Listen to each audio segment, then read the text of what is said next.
Salut, c'est Madux et on se retrouve sur la chaîne. Si vous me connaissez pas, je suis un passionné de foot par la collection de maillots ou par le ground dumping, le fait d'aller voir des matchs un peu partout. Et si vous voulez des conseils, vous êtes au bon endroit, vous êtes sur la bonne chaîne. Et si tu veux m'aider à m'améliorer et à aller plus haut, mets un like, abonne-toi et mets les cloches pour pas rater les prochaines vidéos. Et aujourd'hui, on est là pour ceux qui veulent commencer une collection de maillots. Comment j'ai réussi à avoir une collection comme celle-ci qui est assez grande, environ 200 maillots, c'est de savoir comment faire. Et j'ai identifié 5 étapes clés pour commencer à collectionner les maillots de foot sans trop faire d'erreurs, même si vous en ferez, mais c'est en faisant que vous allez vous améliorer. Mais ça, je vous l'expliquerai plus tard. 5 étapes pour bien commencer la collection de maillots. Pour commencer, déjà, c'est important de savoir ce que vous allez collectionner. Pourquoi vous collectionnez? C'est de savoir pourquoi vous le faites. Parce que si c'est une lubie qui arrive comme ça et qui ressort, votre collection ne sera pas qualitative. C'est vraiment quelque chose derrière d'important, comme une passion, la nostalgie, les souvenirs d'une période particulière, ou d'être supporter d'une équipe. Ce sont des motifs pour collectionner des maillots. C'est qu'il y a des gens qui collectionnent beaucoup les maillots de certaines équipes, certaines périodes, ou même collectionner qu'un seul joueur. Toutes ces collections-là sont possibles. Elles sont tout à fait crédibles. Des collectionneurs spécialisés dans les sélections nationales aussi. Ça aussi, ça existe. Vraiment, le leitmotiv pour ce conseil-là, pour cette étape-là, c'est de savoir pourquoi vous collectionnez, tout simplement. Qu'est-ce qui vous attire dans cette collection et comment vous avez envie qu'elle soit. Ensuite, la deuxième étape, c'est vraiment d'établir un périmètre dans sa collection. Parce qu'au début, on fait souvent un peu la connerie d'engranger des maillots. Hop, il est stylé, je le prends, je le prends, je le prends. Et après, au bout de quelques mois, on se retrouve avec des maillots qui nous intéressent pas tant que ça, achetés à des prix peut-être un peu trop chers par rapport à ce qu'on voulait mettre, alors que c'était des maillots qui n'étaient pas forcément identifiés comme des maillots intéressants pour notre collection. Je vais vous donner quelques clés pour établir un bon périmètre de collection pour commencer. Déjà, de savoir les équipes qui vont entrer dans ta collection. C'est des équipes que t'aimes bien, que t'apprécies, ou des équipes que t'es allé voir pendant tes vacances, des souvenirs de vacances, tout simplement. Après, ensuite, ça peut être collectionner un joueur, ou des types de joueurs. Je sais qu'il y a des collections de maillots de gardiens, des collections d'attaquants, ou des joueurs qui ont marqué une époque, notamment des joueurs qui ont joué en équipe de France, aux très bonnes périodes. Ça aussi, ça peut le faire. Ça peut être aussi des nations, des maillots d'un tournoi spécial. Je sais qu'il y a des collectionneurs qui collectionnent des maillots de l'Euro 2016, parce que c'était en France et que c'était un tournoi qui était plutôt réussi. Ça aussi, c'est possible. Vraiment, pour pas se perdre dans une collection infinie à récupérer tous les maillots possibles, d'avoir tout et n'importe quoi, il faut se mettre un cadre dès le départ pour ne pas collectionner n'importe quoi. Après, on peut être aussi encore plus exigeant après par la suite. Pour étoffer une collection, pour aller chercher vraiment le gratin, il faut être encore plus exigeant dans ses filtres. Mais ça, quand on commence une collection, on n'est pas encore très regardant sur des filtres très précis et on va rester sur des filtres de base comme j'ai pu le dire. Ensuite, on va passer à la troisième étape et là, c'est une étape qui va demander du temps et de l'investissement. Pas d'investissement financier, mais du temps. Parce que c'est comme ça qu'on va apprendre beaucoup sur la collection, c'est de se renseigner sur le marché du maillot de foot. Déjà, de connaître les endroits pour en avoir, les sites internet ou les magasins qui vendent des maillots de foot, ou tout simplement les brocantes, mais ça c'est beaucoup plus aléatoire et on vous garantit rien. Donc, vaut mieux commencer par des sites internet comme Vinted, Classic Football Shirt ou Vintage Football Area. Bon, je vous ferai une vidéo spécifique sur tous ces sites-là, les sites pour aller acheter des maillots de foot authentiques évidemment, parce que on collectionne que les maillots authentiques. Les maillots fake n'ont absolument aucune valeur, quel que soit à l'achat ou à la revente. Donc,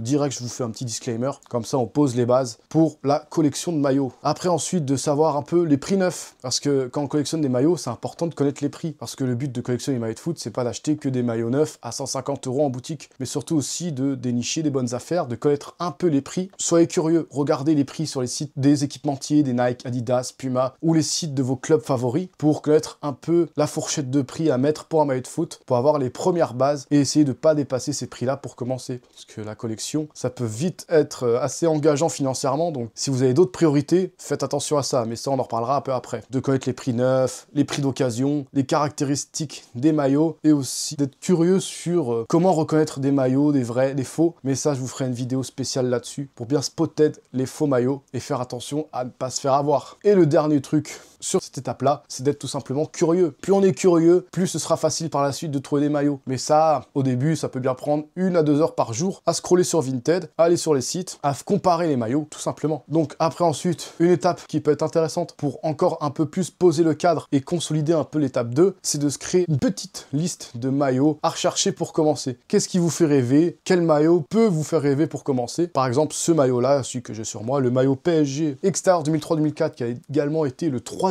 maillot du PSG saison 2004-2005, c'était un de mes maillots extérieurs préférés de l'époque, porté par le grand Pedro Miguel Paoletta, qu'il me fallait absolument ce modèle. Je l'avais eu 2 fois, je l'avais une première fois, je l'avais acheté une version boutique avec un trou de cigarette dedans, pas très cher, que j'ai revendu récemment, pour m'acheter cette version préparée en match par l'ancien parisien Lorik Sana, qui est devenu par la suite un joueur de l'Olympique de Marseille, que j'ai eu à un prix assez correct pour un maillot de cet acabit-là. Bon, même s'il est parti dans le club rival, ça reste une belle pièce d'exception. Donc voilà la preuve qu'il faut se mettre des objectifs dans sa collection pour donner un peu de l'eau dans votre moulin, pour que votre collection soit bien intéressante, d'avoir des objectifs tout simplement. Comment on peut faire cette liste-là? On peut intégrer le type de maillot, si c'est un maillot domicile, un maillot extérieur ou un maillot third, un maillot gardien. Après, on peut mettre la saison du maillot, s'il a un flocage, s'il a un numéro, savoir quel type de maillot il s'agit, si c'est un boutique, une version player, une version stock pro, d'avoir la fourchette de prix sur lequel vous souhaitez l'acquérir. Mais ça nécessite de bien regarder en amont combien on peut en tirer avec ces maillots. Vous faites une petite liste comme ça, un objectif aussi pour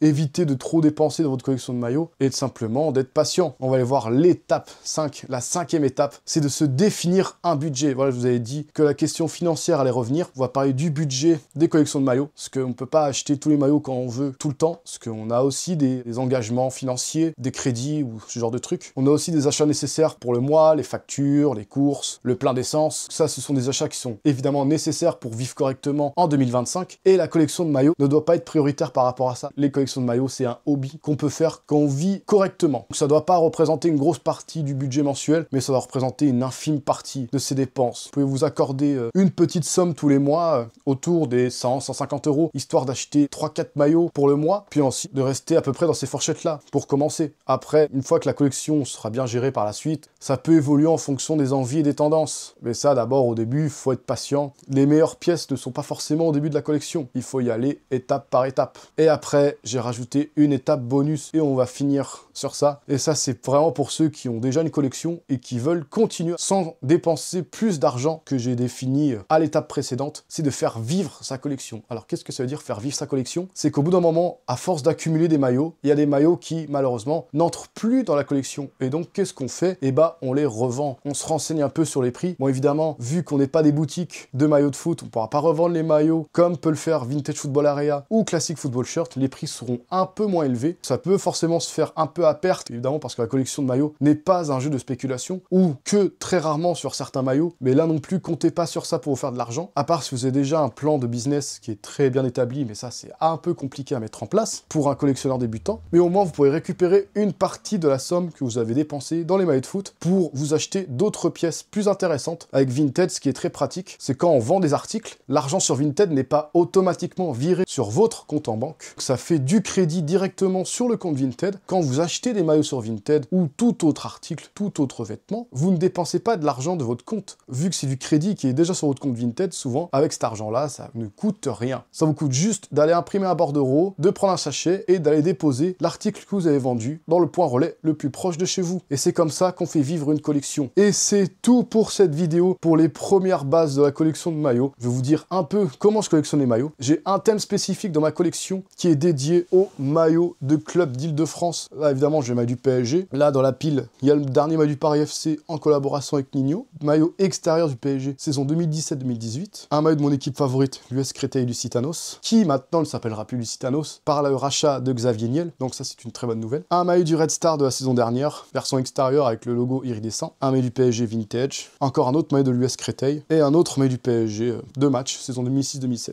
La collection de maillots d'Île-de-France fait partie de ma collection. Je m'intéresse au club francilien, vu que c'est la région où j'habite et que je me suis pris de passion très jeune pour ces clubs qui sont dans ma région et qui font le bonheur de tous les fans de foot, que ce soit joueurs ou groundhopper. Et voilà tout pour les explications. Si t'as aimé cette vidéo, qui t'a donné de bonnes bases pour commencer la collection de maillots, mets un like, abonne-toi et mets les cloches pour pas rater les prochaines vidéos. Il y aura d'autres tutos pour continuer à collectionner les maillots et aussi à aller au stade pas trop cher, à faire attention à son budget et à éviter les faux maillots et trouver tous les bons plans pour votre collection. Et sur ce, on se dit salut à tous.